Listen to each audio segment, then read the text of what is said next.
এরকম পিকনিকে অনেক এসেছি, কিন্তু আজকের পিকনিক একটু এক্সট্রাঅর্ডিনারি মনে হলো আর কি। ন্যাশনাল অ্যাওয়ার্ড পাইনি, বাট আমি বাসসাস পুরস্কার পেয়েছি, এটা আমার কাছে শ্রেষ্ঠ পুরস্কার। এভাবে আসলে কোনো একটা প্রোগ্রাম না হলে, ইভেন্ট না হলে আসলে একসাথে আমাদের দেখা সাক্ষাৎ করা আসলেই পসিবল না। মানে আসতে একটু কষ্ট হয়েছে, বাট আসার পরে যা দেখলাম ভালো লাগছে। নির্বাচিত হওয়ার 1.5 মাসের মাথায় একটা বড় ধরনের প্রোগ্রাম করা, এটা আমাদের জন্য একটা বড় চ্যালেঞ্জ ছিল। 5ই আগস্টের পরে সর্বপ্রথম নির্বাচন করেছি আমরা। সভাপতি হিসাবে খুবই সৌভাগ্যবান যে এই একটা খুব স্পিরিটেড টিম পেয়েছি।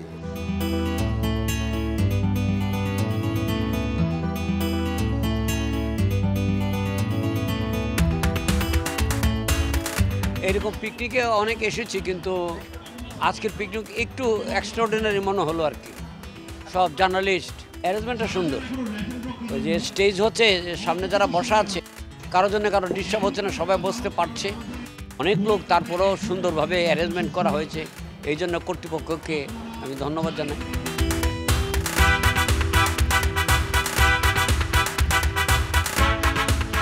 এবার আমার কাছে স্পেশাল, বিকজ আমি আমার ছেলে মেয়েকে নিয়ে এসেছি, এর জন্য বেশি স্পেশাল।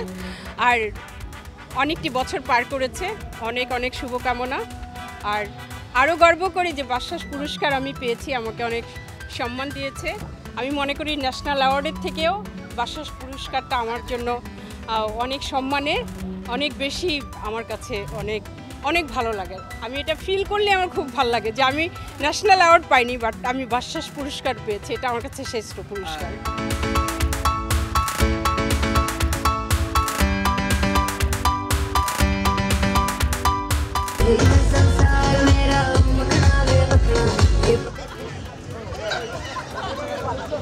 খুবই ভালো লাগছে, কারণ একসাথে সব জার্নালিস্ট যারা আছে, সব ভাই ব্রাদার বোনেরা সবাইকেই পাচ্ছি, সবার সাথে সালাম দিচ্ছি, একসাথে বসে খাওয়া দাওয়া করছি।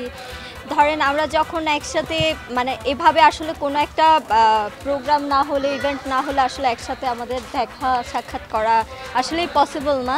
তো যেহেতু এই পিকনিকে আসলাম, বাংলাদেশ সিনিয়র জার্নালিস্ট পিকনিকে আসলাম, এখানে সবাইকে দেখছি, ভালো লাগছে।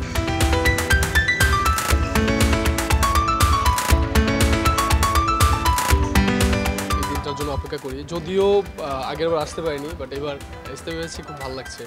মানে আসতে একটু কষ্ট হয়েছে, বাট আসার পরে যা দেখলাম ভালো লাগছে। কারণ হয় না যে অনেক কষ্টের পর ভালো কিছু আসে, সেইটাই লোকেশনে আসার পর মনে হলো যে না, ইটস গুড।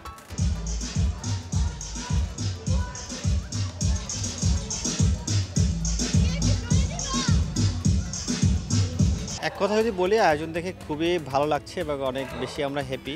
আর শুরুতেই আমাদের জন্য একটা চ্যালেঞ্জ ছিল, কারণ এই সিচুয়েশনে এসে নির্বাচিত হওয়ার 1.5 মাসের মাথায় একটা বড় ধরনের প্রোগ্রাম করা, এটা আমাদের জন্য একটা বড় চ্যালেঞ্জ ছিল।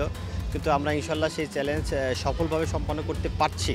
আমার কাছে মনে হচ্ছে আমাদের সদস্যদের স্বতঃস্ফূর্ত অংশগ্রহণ দেখেই আমার মনে হচ্ছে যে আমরা অনেকটা সফল হয়েছি। বাকিটা হয়তো আর কিছুক্ষণ পরেই বলতে পারবো যে আমরা আসলে কতটা সফল হয়েছি। 5ই আগস্টের পরে সর্বপ্রথম নির্বাচন করেছি আমরা, মানে বিভিন্ন সংগঠনের সেই নির্বাচন আমরা করেছি। এবং আই থিঙ্ক আমি দেখি নাই কারো এই পিকনিক করেছি কিনা 5ই আগস্টের পরে, সেটাও মনে হয় সর্বপ্রথম আমরাই করেছি। কারণ আমরা এই চ্যালেঞ্জগুলো নিয়েছি এবং আমরা সবগুলো সফলভাবে সম্পন্ন করতে পেরেছি। আর সদস্যদের যে মনোভাব, তারাও খুব হ্যাপি, কারণ তারাও বুঝতে পারতেছিল না যে আসলে এত স্বল্প সময়ের ভিতরে আমরা এত বড় ধরনের একটা অ্যারেঞ্জমেন্ট করতে পারবো। আর আমরা যতটুকু সদস্যদের উপস্থিতি দেখতে পাচ্ছি, বিগত দিনের তুলনায় বেশ বেশি মনে হচ্ছে। তার মানে তারা, যেমন অনেক সদস্য আছে যারা আসলে কখনোই এই পিকনিকে আসেন না, দেখিনি খুব বেশি, কিন্তু এবার তাদের অংশগ্রহণ আমাদেরকে অনেক বেশি ভালো লাগা তৈরি করেছে। না, আমরা অনেক বেশি হ্যাপি যে তারা আসলে আসছে।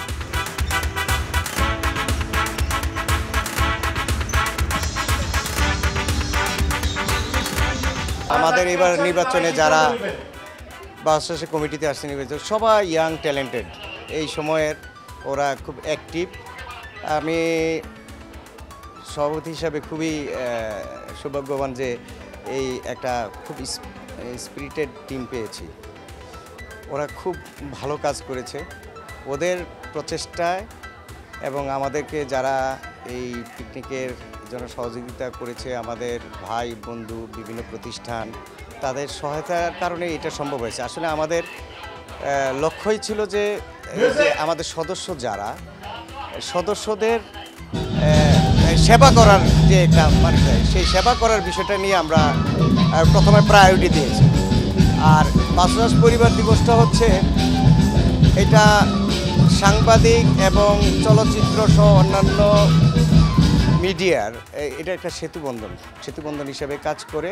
এখানে সবাই আসে, সবার সাথে সবার দেখা হয়, সাক্ষাৎ হয়। একটা দিন আমরা মিডিয়া এবং বাসুদাসের পরিবারের সদস্যরা সবাই মিলে কাটাই, একটু আনন্দ উৎসবে কাটাই।